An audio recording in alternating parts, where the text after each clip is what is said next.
Alors, on va aller sur une page de document. Essayez la 4, celle qui suit directement l'accueil de chapitre. Vous êtes sur la page 4. OK. Dans la palette des calques, on peut verrouiller le calque guide texte et verrouiller le calque numérotation. Donc pour toutes les pages, ils sont verrouillés. On est certain qu'on ne va pas en avoir besoin. Ah oui, et en fait, on ne va garder que le calque texte activé. Voilà, il est activé, les autres sont verrouillés. On travaille sur le calque texte. Et on va créer un bloc texte. Vous allez prendre l'outil texte et tracer sur l'image. Voilà. Avec la flèche noire, vous allez pouvoir positionner. Alors, où est-ce qu'on va positionner? Ben, ça dépend du choix. En fait, c'est votre choix. Faites en sorte, par exemple, que ça s'étende sur 5 colonnes. Donc, avec l'outil flèche noire, surtout pas l'outil transformation manuelle, l'outil flèche noire, vous positionnez de manière à ce que le bloc soit sur la largeur, par exemple, de 5 colonnes. Faites-le pas trop petit, en hauteur. Il ne faudrait pas qu'il soit comme ça, en fait. Donc, quand même assez grand. Vous mettez le curseur texte dans le bloc, vous cliquez, et vous allez faire... Alors, attendez, parce que là, on a un petit problème. Déjà, je vois le curseur qui est super grand.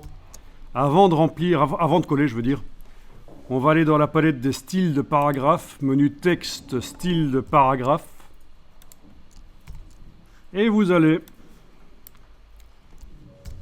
enclencher paragraphe standard.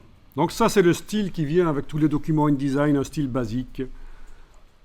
Oui, parce qu'on était en style grand titre, c'est foireux.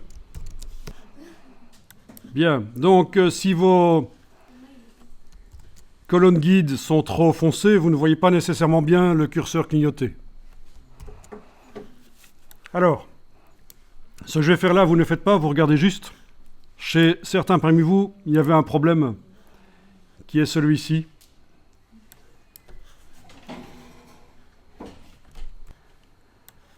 Il était impossible de mettre du texte en fait. Donc il était impossible de mettre du texte et de taper les choses. Le texte n'était pas visible. Quelqu'un a une idée pourquoi? Chez certains, ça faisait ça? Ah non, non, c'est pas ça le problème. C'est pas ça le problème. Mais en effet, pour qu'on puisse faire quelque chose sur un objet sur un calque, il vaut mieux que le calque soit activé. Non, en fait, le problème, c'était ceci. C'est assez vicieux, c'est pour ça que je vous en parle, ça risque de vous arriver. Sur le calque des guides, les colonnes,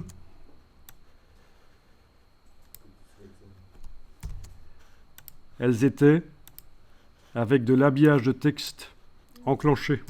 C'était ça ou ça. Et donc il a fallu que j'aille désenclencher chez certains parmi vous l'habillage sur les colonnes guides, parce qu'évidemment, on ne pourrait mettre du texte nulle part à cet endroit-là, il va toujours être repoussé par l'habillage. Donc voilà d'où venait le problème.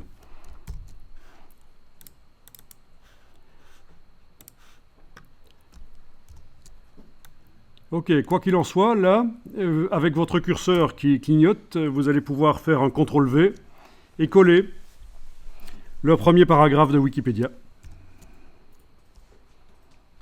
Vous enregistrez quand vous avez réussi à faire ça.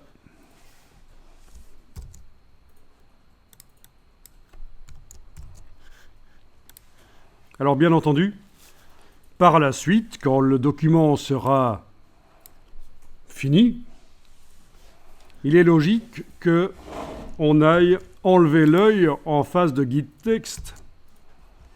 Ça ne doit pas se retrouver dans le document final, les colonnes roses. Donc par la suite, on ira enlever l'œil. C'est évident. C'est juste un guide pour positionner les différents éléments. Après, on enlèvera l'œil. Mais là, je le laisse dans la palette des calques, l'œil en face du calque guide texte.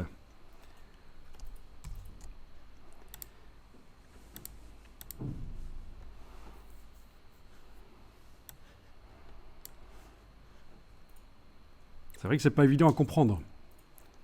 Le gabarit est bien appliqué, le gabarit TXT, mais du gabarit TXT, il n'y a que le calque numérotation qui apparaît en bas à droite, pas le calque guide texte. Ben oui.